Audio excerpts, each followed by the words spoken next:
सुरू आहे.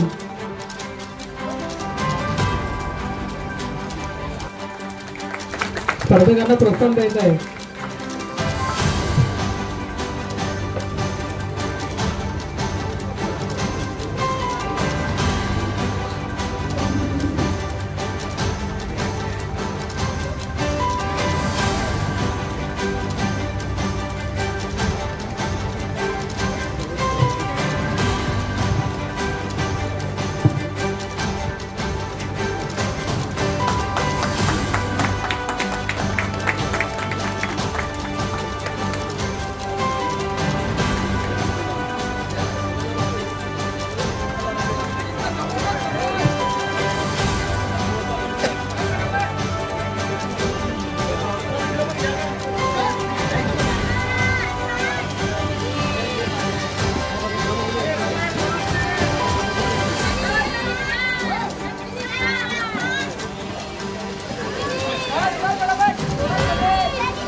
Tough fight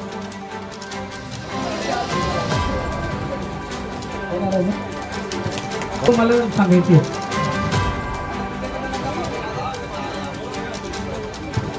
किरणजी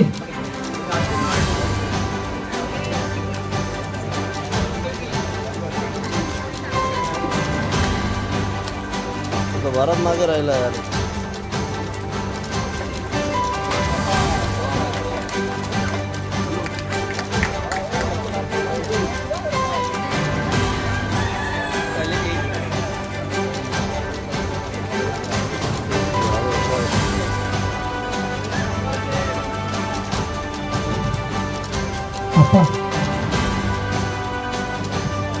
मी पहिल्या राऊंड मधील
जाम स्पीडला आलं.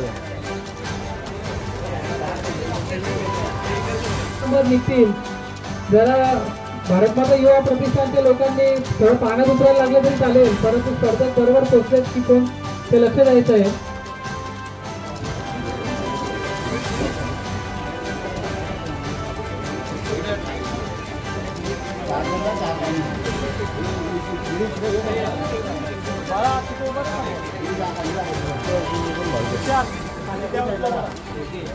सर्वांनी टाळ्या वाजवायच्या आहेत. या बाजूला 1, 2, 3 नंबर निघणार आहे लहान गटामधील.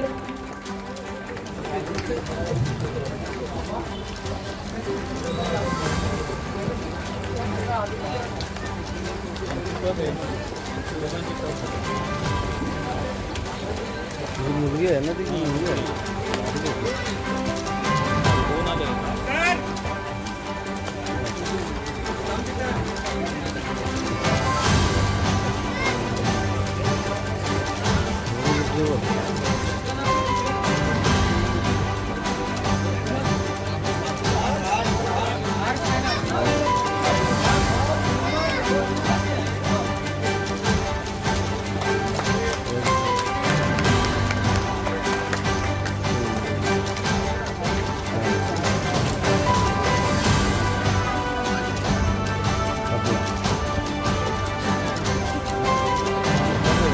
पाठवता ना.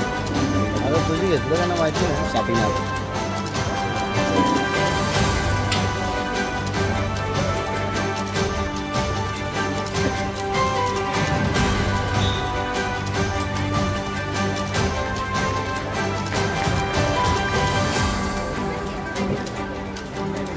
सर्वांनी टाळ्या वाजवत आहेत. स्पर्धेचा मोठ्या गटातील फायनल चालू आहे.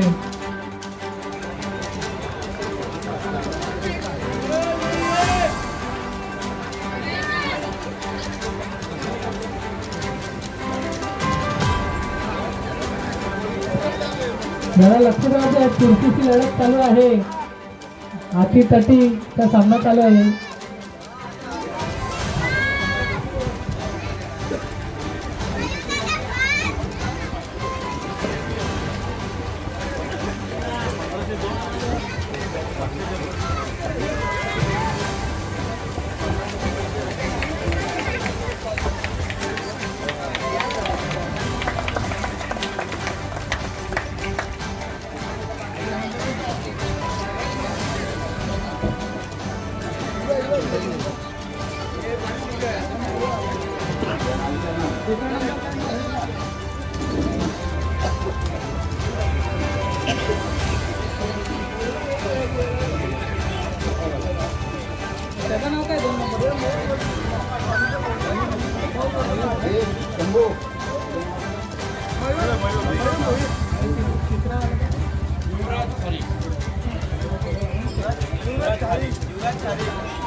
सर्वांनी जोरदार टाळ्या वाजवत आहेत.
भारत माता युवा प्रतिष्ठान गेली 33 वर्ष विविध सामाजिक कामामध्ये सहभागी घेत असते. अनेक उपक्रम आपण वर्षभरात करतो. त्याच्यापैकी एक आता पोहण्याच्या स्पर्धा, जलतरण स्पर्धा या आपण अनगावमध्ये घेत असतो. लहानपणी सोनवानी जोशी अनगावचे ज्येष्ठ समाजसेवक यांनी या स्पर्धा सुरू केलेल्या होत्या आणि पोहण्याच्या स्पर्धांमध्ये अनेकांना कौशल्य असतं. ग्रामीण भागामध्ये विशेष करून पोहणं हे सहज असतं, परंतु पुढे जाण्याची एक कला साधता यावी आणि आपलं नाव लौकिक करावं म्हणून आपण गेल्या 10 वर्षापासून 2012 पासून या स्पर्धा आपण सुरू केलेल्या आहेत आणि ठाणे जिल्ह्यामध्ये एक चांगले असलेले खेळाडू या स्पर्धेमध्ये सहभागी होत आहेत. एकाच घरामध्ये 2 बक्षिसं गेली आहेत, त्यांच्याबद्दल काय म्हणणार? खरं तर एका घरामध्ये 2 बक्षिसं जाणं म्हणजे त्या घराची त्याबद्दल असलेलं कष्ट परिश्रम हे त्याचं एक उत्तम उदाहरण आहे की अत्यंत मेहनतीने हे सगळेजण आपापला प्रयत्न करून त्याचा सराव करून ते पुढे जातात. कोण असेल, गोवा असेल, पिंपळघर असेल किंवा शहापूर, भिवंडी इथूनही अनेक असे स्पर्धक सहभागी होत असतात. छोट्या गटामध्ये हर्ष पाटील आणि मोठ्या गटामध्ये सेजल पाटील एकाच घरातले प्रथम क्रमांक आलेले आहेत. हे जे सगळे विजयी झालेत यांचे खरोखर परिश्रम आहेत.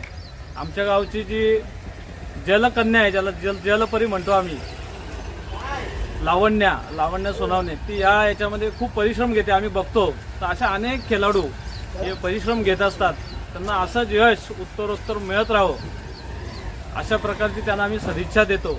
आणि आमच्या मंडळाचे सर्व सहकारी ते अत्यंत तन मन धनपूर्वक कशाची पर्वा न करता पैसे असतील, मेहनत असेल, कोणतंही काम असेल न सांगता सगळेजण करत असतात आणि त्याच्यामुळे त्यांनाही एक सामाजिक जाणीव आहे म्हणून अशा प्रकारचे उपक्रम भारतमाता युवा प्रतिष्ठान करत असतात. तरुणांनी याच्यामध्ये आणखीन लक्ष देण्याची आवश्यकता आहे, मार्गदर्शन मिळवण्याची आवश्यकता आहे आणि जी काही स्पर्धा आत्ता होते त्याचं व्यापक स्वरूप यामध्ये उभं राहायला पाहिजे. आता 40-45 स्पर्धकांनी सहभाग घेतला. दरवर्षी साधारण एवढाच आकडा असतो, पण त्याच्यामध्ये विविध प्रकारच्या स्पर्धांमध्ये प्रावीण्य मिळवण्यासाठी प्रत्येक ग्रामपंचायतीने अशा प्रकारच्या स्पर्धांसाठी काही ना काही उपाययोजना केल्या पाहिजेत. सराव होण्यासाठी अशा योजना उभ्या केल्या पाहिजेत आणि जेणेकरून आपल्या देशाचं, आपल्या गावाचं नाव उज्ज्वल व्हावं ही यामागची भावना आहे.